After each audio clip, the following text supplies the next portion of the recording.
Muy buenos días, saludos cordiales a todas las personas, a todos los medios que nos siguen telemáticamente. Quiero agradecerles su presencia en esta convocatoria que hemos hecho de manera telemática para darles a conocer los presupuestos generales para el año 21 para nuestro Ministerio de Política Territorial y Función Pública. Me acompañan en esta sala en la que estamos haciendo el streaming el secretario de Estado de Política Territorial y Función Pública y la subsecretaria del Departamento, a quienes quiero también agradecer, así que me van a permitir también, antes de empezar, a agradecer a todo el equipo del Ministerio el hacer posible esta primera comparecencia que vamos a tener streaming con todos ustedes. Bueno, los presupuestos, como bien saben, los presupuestos generales del Estado para el año 21, vamos a ver si se camina, bien, son unos presupuestos que ante el mayor reto de país, este Gobierno ha presentado una respuesta de país. Unos presupuestos generales del Estado que son una inversión de futuro y desde luego ofrece poderosísimas razones para que sean apoyados por todos los grupos parlamentarios porque responden, entendemos así desde el Gobierno, a los intereses generales que necesita este país.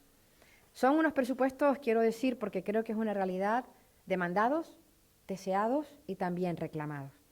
Y además son unos presupuestos que van a significar la mayor inversión que ha tenido este país, nada más y nada menos que 239.000 millones de euros. Son además unos presupuestos progresistas, como corresponde al Gobierno de progreso que formamos las fuerzas políticas que lo integramos. Y son unos presupuestos progresistas que buscan superar la crisis sanitaria, social y económica, buscan también contribuir al reforzamiento, al robustecimiento del estado del bienestar social, a promover la iniciativa pública, porque, como les decía, es el mayor presupuesto inversor de los últimos tiempos, con un incremento nada más y nada menos que un 34%. Pero cuando hablamos de promover iniciativa pública, estamos hablando de llevar a cabo el valor y la puesta en marcha del valor de lo público, del valor de un gobierno que quiere llevar a cabo una... No le he dado, pero se me ha adelantado. Yo manejo. A mi equipo, yo le digo que manejo, perdonen, porque se han adelantado en la presentación. Les decía que además son unos presupuestos que piensan en la igualdad de oportunidades, que son unos presupuestos que pretenden y buscan generar más y mejor empleo, atender a las personas jóvenes, que son el presente y el futuro de este país, a la educación como epicentro de la cohesión social y además que comparte la corresponsabilidad con las administraciones públicas y destinan nada más y nada menos que 13.4 millones de euros a comunidades autónomas para políticas sectoriales tan importantes como la sanidad, la educación y las políticas sociales. Y además son unos presupuestos tremendamente sociales, con la mayor partida de la historia social en gasto social, con 239.000 millones de euros. Si nos centramos en los presupuestos que tienen que ver con el propio Ministerio, con el Ministerio de Política Territorial y Función Pública, tiene este Ministerio, como están viendo ustedes, dos objetivos claros. Primero, el de contribuir a la cohesión territorial, potenciando las políticas de cooperación entre el Gobierno de España, las comunidades autónomas y las entidades locales. Y, en segundo lugar, la otra gran área de nuestro Ministerio, el buen funcionamiento de la modernización de las administraciones públicas.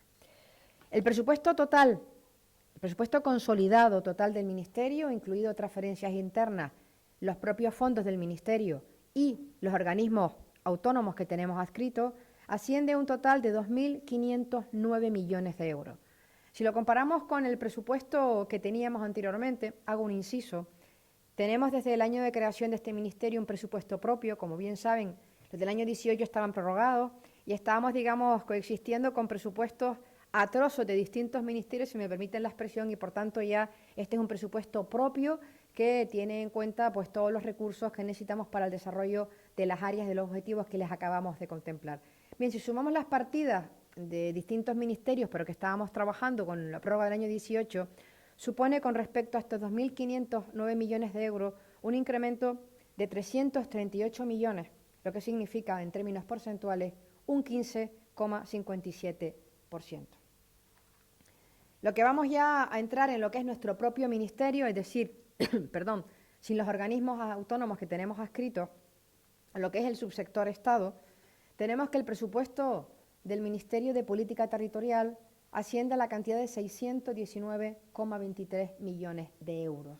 Esto significa un incremento de 263,38 millones de euros, o en términos porcentuales, un incremento de un 74%.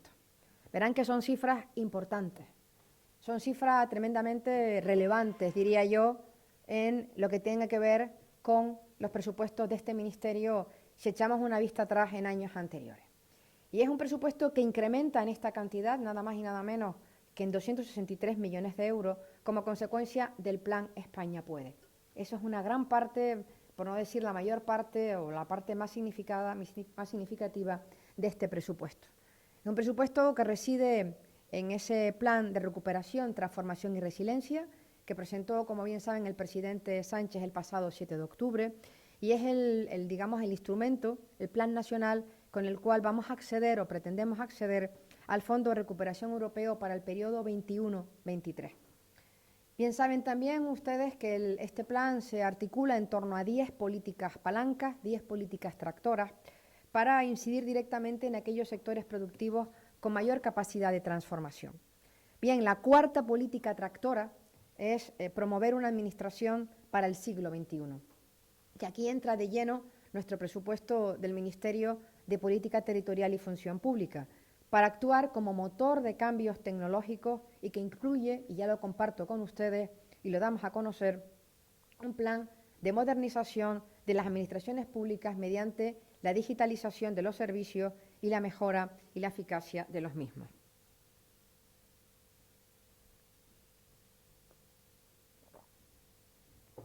Este plan, quiero detallarles, significa lo siguiente. Para poder modernizar estas administraciones públicas, bajo los dos vectores de transformación digital y transformación y capacitación digital de nuestros empleados y empleadas públicas, vamos a destinar en el periodo 21-23 600 millones de euros, que lo vamos a repartir en estos 3 años, insisto, de la siguiente manera. 570 millones, es decir, el 95% de estos 600 millones, van a ir a comunidades autónomas y a entidades locales. Ahí tienen ustedes las cantidades que vamos a asignar, o esa es la previsión de asignación, 340 millones a comunidades autónomas en los 3 años, reitero, y 230 millones a entidades locales. Y el 5% restante, es decir, 30 millones, se van a destinar directamente al Ministerio de Política Territorial y Función Pública para desarrollar líneas de actuación que les iré dando a conocer en las distintas políticas que vamos a llevar a cabo en nuestro presupuesto para el año 21. Como ven, este plan lo hemos distribuido en estos 3 años, hemos puesto énfasis en los 2 primeros años, el año 20 y el año 21 y el año 22 va a concentrar el 80% de los recursos, quedando el 20% restante para el año 23.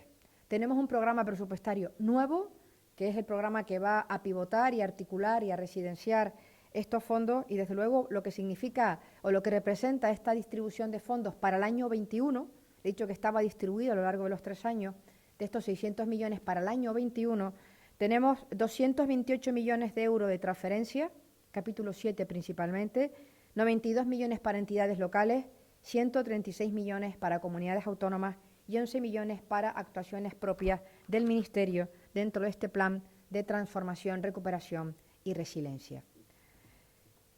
Dicho esto, quiero pasar ya a comentar o compartir con ustedes en torno a las 2 áreas que figura en nuestro Ministerio, las políticas que vamos a llevar a cabo con los presupuestos que tenemos, porque no nos olvidemos que presupuestar significa poner negro sobre blanco respecto de la planificación, la acción de gobierno para los próximos ejercicios, en este caso para el año 21.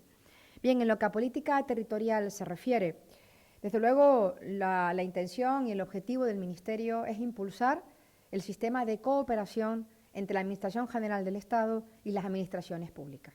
Para ello, a través de distintos programas presupuestarios de este Ministerio, vamos a destinar, o destaco las partidas más, digamos, que nos parecen de mayor interés para ustedes. Vamos a destinar 10 millones, millones de euros, esto es 1,67% más para la organización territorial del Estado y cómo colaboramos, en este caso, con las comunidades autónomas. Es un sistema de cooperación y de colaboración que también va a estar dotado con 35 millones de euros para fortalecer las relaciones con las entidades locales. Además, también vamos a llevar una transferencia a la Federación Española de Municipios, viene siendo habitual en nuestro ministerio. Lo que sí les comento es que tiene un incremento, en este caso de un 5%, para hacer frente a los gastos de funcionamiento y de estructura de esta federación. Y nuevamente se recoge un fondo que creemos que es muy singular, muy especial, que desde luego tenemos, si me permiten la expresión, mucho cariño en este ministerio, que es el Fondo de Inversión para Teruel, el FITE, que significa, desde luego, impulsar o reforzar la cooperación para el desarrollo económico de zonas con especiales dificultades estructurales o para la realización de proyectos de especial relevancia social. Aprovecho y digo que el FITE del año 20 estamos ya en fechas próximas para proceder a su firma y espero poder trasladarme a al propio Teruel para poder hacerlo allí.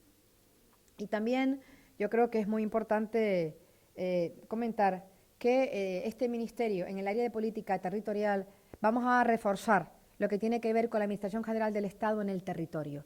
Esto es lo que afecta a delegaciones y subdelegaciones de gobierno, que creemos que es tremendamente importante reforzar estos servicios con un incremento de un 2,70%, es decir, 266 millones destinados a la AGE en el territorio, una cantidad que va desde equipos de protección frente al COVID, porque tenemos que reforzar y proteger a nuestros empleados y empleadas públicas, a la modernización y mejora tecnológica en las delegaciones y subdelegaciones, y también todo lo que tiene que ver con el refuerzo para la modernización y mejora tecnológica en las propias delegaciones y subdelegaciones del Gobierno.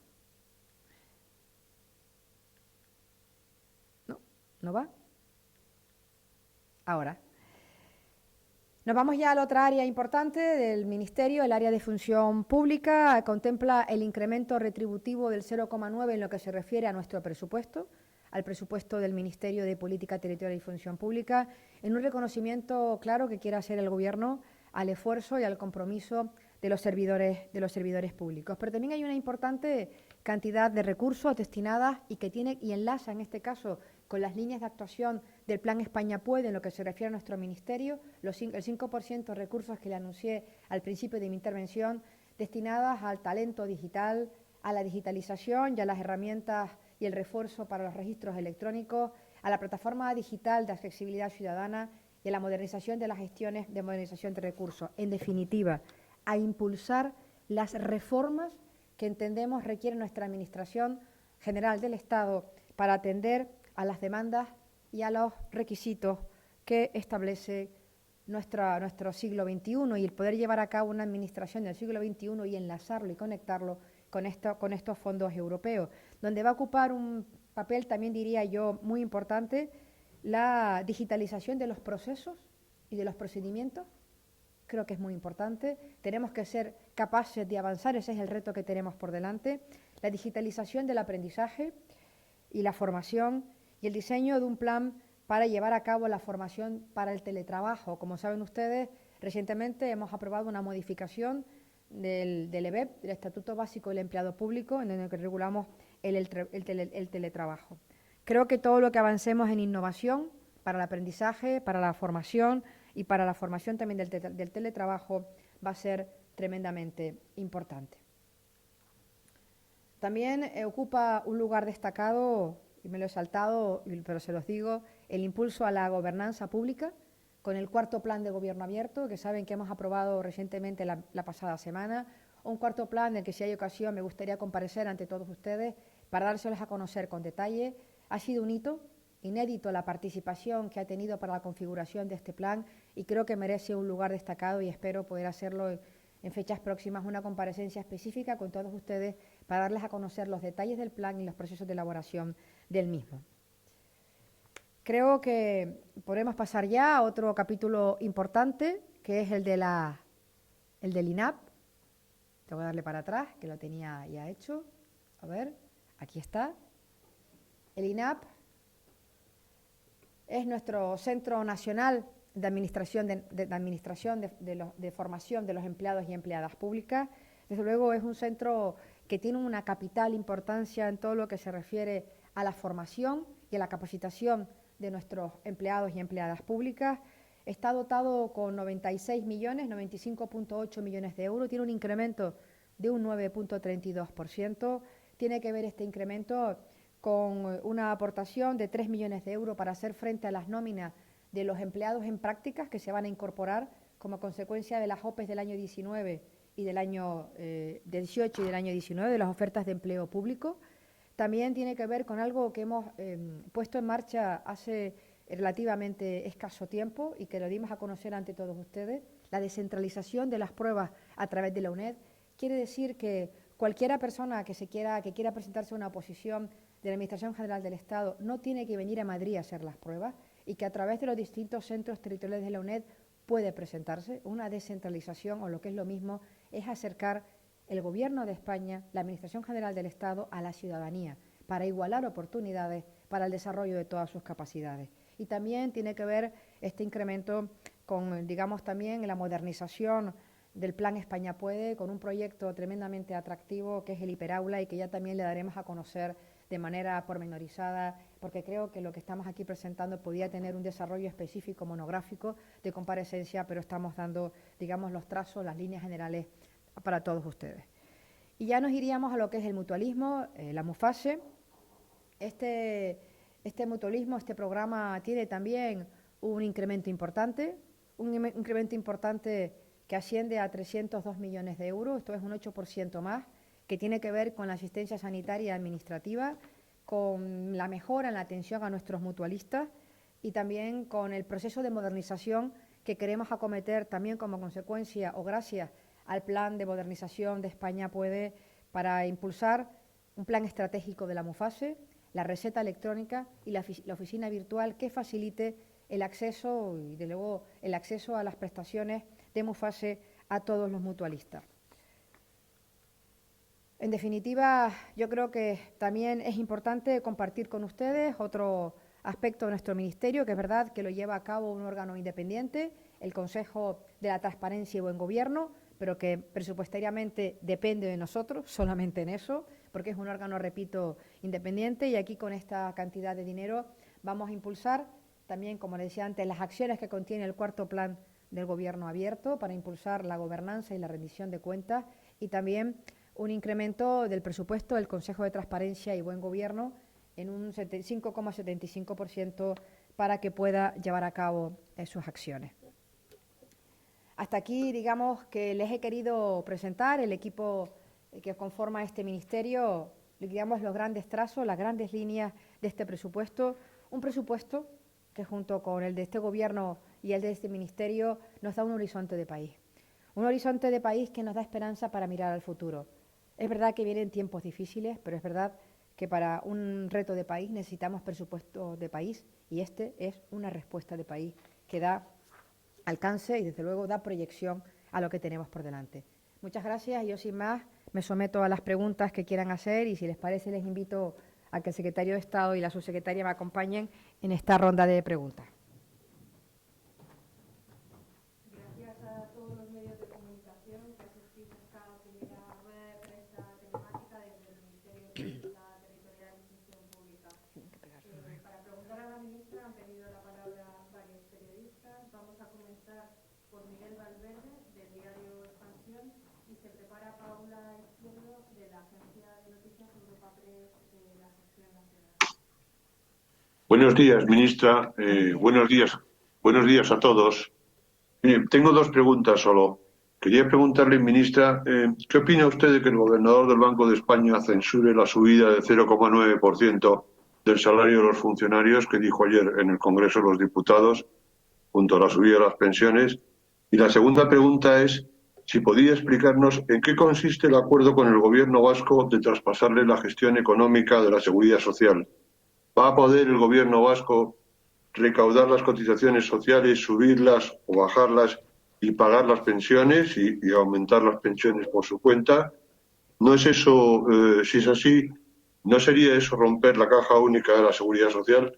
Muchas gracias, ministra, y muchas gracias a todos. Muchas gracias, Miguel, por tu pregunta. Empiezo en relación a la primera que me has formulado, en relación a las declaraciones que ha hecho el gobernador del Banco de España. Yo creo que si algo hemos aprendido de la historia es que ante una situación de crisis no se puede salir de cualquier manera. Tenemos el precedente de la salida de la crisis en el año 2008, que yo creo que podíamos decir que fue una salida en falso, porque fue una salida que acentuó la crisis especialmente en muchos colectivos y muchas personas vulnerables, y además que vimos que lo único que hizo aquella salida fue traer más dolor que el que trajo la propia crisis por los episodios financieros del año 2008. Teniendo en cuenta esa realidad, el Gobierno de España, en el propio marco que ha hecho la Unión Europea, ha pretendido o quiere dar una salida diferente a la crisis. Desde que comenzó esta maldita pandemia, como yo la llamo, el Gobierno de España afrontó las consecuencias no solamente sanitarias, sino también económicas y sociales de esta crisis, tejiendo la mayor red, como saben ustedes, la mayor red laboral, social y económica para dar respuesta a esas situaciones o esas consecuencias económicas de esa crisis. Y en este caso, el Gobierno de España ha entendido que la salida de esa crisis, en este caso con estos presupuestos, tenía que dar respuesta al compromiso de tantos y tantos empleados públicos. Es verdad que ha hecho un esfuerzo terrible los sanitarios y tenemos un reconocimiento y una deuda infinita con ellos y con ellas. Pero también lo han hecho quienes han estado desinfectando las residencias, las Fuerzas Armadas. También lo han hecho las fuerzas y cuerpos de seguridad del Estado, que han estado vigilando y protegiendo nuestra seguridad ciudadana. Y también lo han hecho millones, en este caso miles, cientos de miles de funcionarios de la Administración General del Estado, de las comunidades autónomas, de las entidades locales, que han estado al frente y a pesar de las dificultades para dar respuesta a los servicios públicos de este país a pesar de la pandemia en la que estamos. Por tanto, lo que quiere este Gobierno es reconocer ese esfuerzo, ese compromiso y, por tanto, entendemos que era una medida necesaria y adecuada dado la situación en la que vivimos y dado el importante papel irrelevante que juegan los empleados públicos y también nuestros pensionistas con ese incremento del 0,9. Se trata de salir de otra manera de la crisis y así lo ha entendido este Gobierno. Y con respecto a la segunda pregunta, Miguel, el acuerdo de las transferencias a la Seguridad Social lo hemos planteado en un cronograma. Saben que ese cronograma que acordamos en el mes de febrero hemos tenido que reprogramarlo como consecuencia de la pandemia primero, las elecciones vascas después.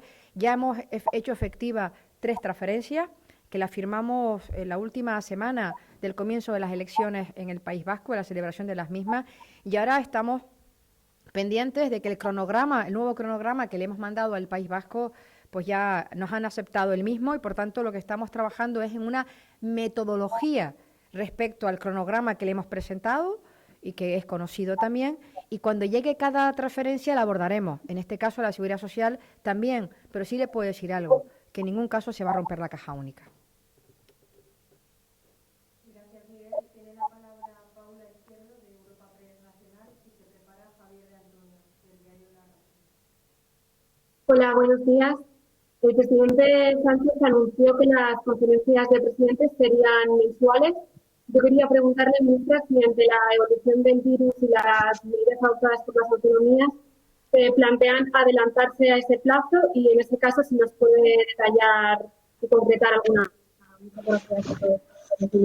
Muchas gracias, Paula, por tu pregunta. Como bien dices, el presidente Sánchez anunció que las conferencias de presidentes iban a tener una periodicidad mensual, al menos mientras durara esta maldita pandemia. Como saben, hemos tenido una recientemente, el pasado día 26, una conferencia muy importante, una conferencia donde por primera vez participó la presidenta de la Comisión, la señora von der Leyen. Quiere decir, desde luego, un reconocimiento y una valoración de nuestro Estado descentralizado, de la labor que hacen las comunidades autónomas, y también participó por primera vez el presidente de la FEN, también como muestra del reconocimiento al trabajo que las entidades locales realizan. Vamos a seguir realizando estas conferencias con esa periodicidad. Lo normal es que a lo largo de este mes de noviembre podamos tener una en la fecha que el presidente acuerde, pero será a lo largo de este mes donde, con la periodicidad que hemos acordado, vamos a seguir celebrándola, Paula. Muchas gracias. Gracias, Paula. Tiene la palabra ahora Javier, del diario La Razón. No.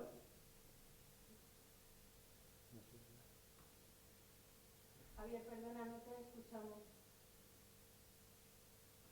Un momentito, a ver.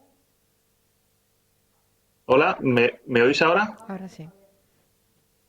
Sí, mira, yo quería saber en qué situación está la relación con los sindicatos tras no dar su apoyo al incremento de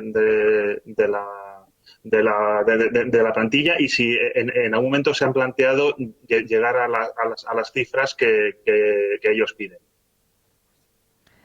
Bien, la relación con los sindicatos de este ministerio es cordial, fluida e intensa. Por hacer balance de estos meses que llevamos de legislatura, hemos acordado 12 acuerdos, si no mal recuerdo, secretario de Estado, 12 acuerdos con las organizaciones sindicales. Esto da cuenta de la intensísima relación que tenemos con ellos, a los que les quiero reconocer públicamente su trabajo, sus reivindicaciones también, que son legítimas, evidentemente. En algunos casos llegamos a acuerdos, en otros no, pero siempre negociamos, siempre tenemos en cuenta sus opiniones y, desde luego, el esfuerzo que ha hecho el Gobierno de España yo lo quiero subrayar. En el segundo Consejo Ordinario de Ministros, en el que participé como ministra, llevé, como recordarán, por Real Decreto Ley el incremento retributivo del 2%, un incremento que se ha mantenido, que se ha consolidado a pesar de las dificultades y ahora, como les acabo de comentar, tenemos un incremento del 0,9 para el próximo año. Además, el segundo acuerdo, tenemos un grado relativamente satisfactorio de cumplimiento. Vamos a seguir trabajando con los sindicatos para seguir avanzando en estos acuerdos alcanzados y la idea nuestra y el propósito nuestro, como siempre, es que el diálogo social con nuestras organizaciones sindicales sean el epicentro en el que siempre van a pivotar nuestras relaciones con ellos. Son absolutamente imprescindibles, representan a nuestros empleados y empleadas públicos y, por tanto, una relación intensa y cordial. E iremos cumpliendo en la medida que sea posible, pero si hago balance, como les acabo de hacer, verán que el cumplimiento de los acuerdos es elevado y nuestro compromiso con los empleados y empleadas públicas de la AGE especialmente. Gracias, Javier. Tiene ahora la palabra para preguntar a la ministra Daniel Viaña, del diario El Mundo.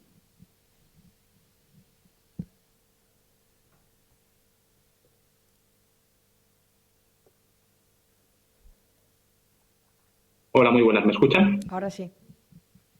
Ahora sí. Muy buenas. Muy buenas tardes ya y muchas gracias por atender nuestras preguntas. Unas puntualizaciones sobre las subidas retributivas y también sobre las pensiones. Por ejemplo, en el presente año los sueldos públicos han subido más de un 2%, al menos un 2%, y el IPC ha sido o va a ser negativo o cero. El año que viene, como mínimo, mantendrán el poder adquisitivo. ¿No creen que se produce un agravio comparativo con respecto a la situación en la que están el sector privado y que por eso tal vez hubiese sido una buena muestra la congelación, no sé si de todos o de determinados sueldos, que es también lo que propuso el Banco de España, subidas por ámbitos? También, ¿por qué no se ha producido una negociación con los sindicatos? Los sindicatos han denunciado que ustedes les trasladaron la subida, pero que no hubo una negociación.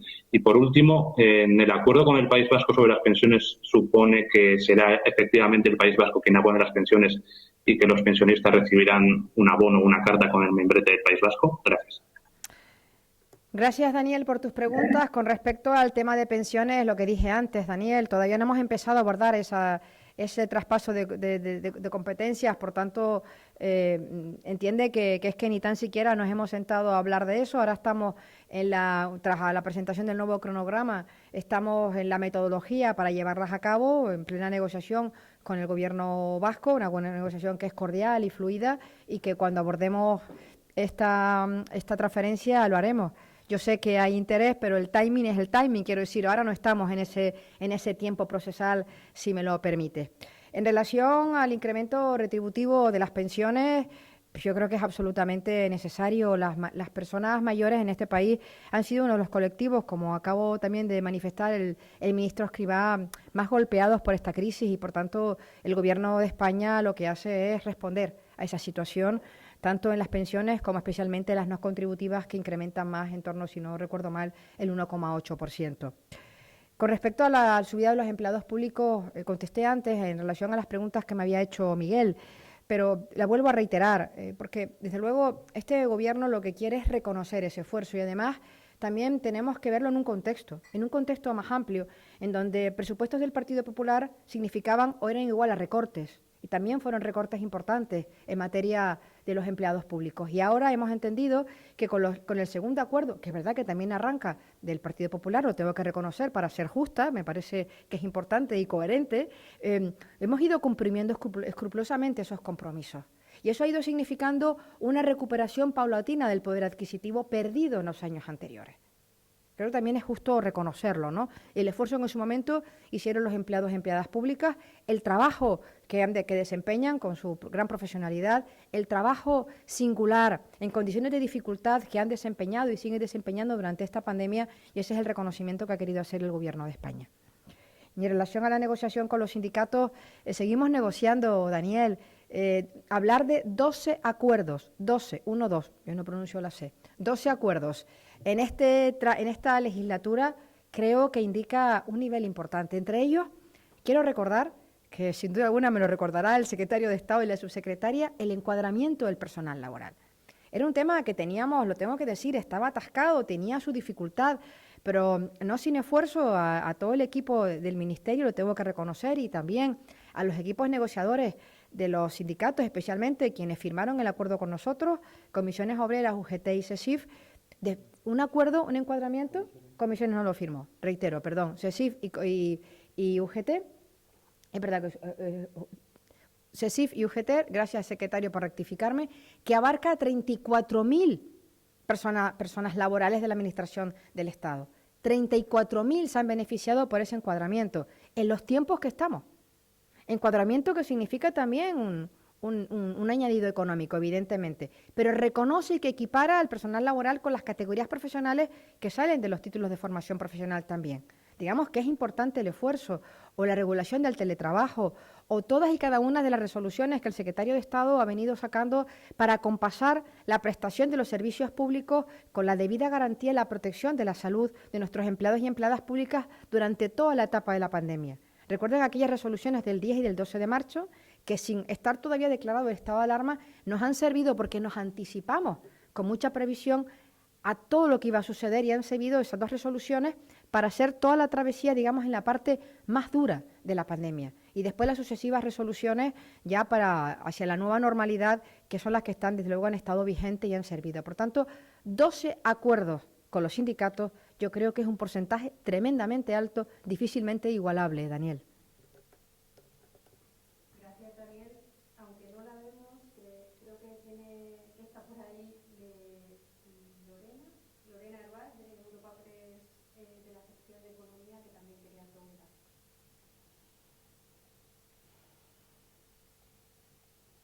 Lorena. No te escuchamos, Lorena. Pues si no hay más preguntas, concluimos la rueda de prensa.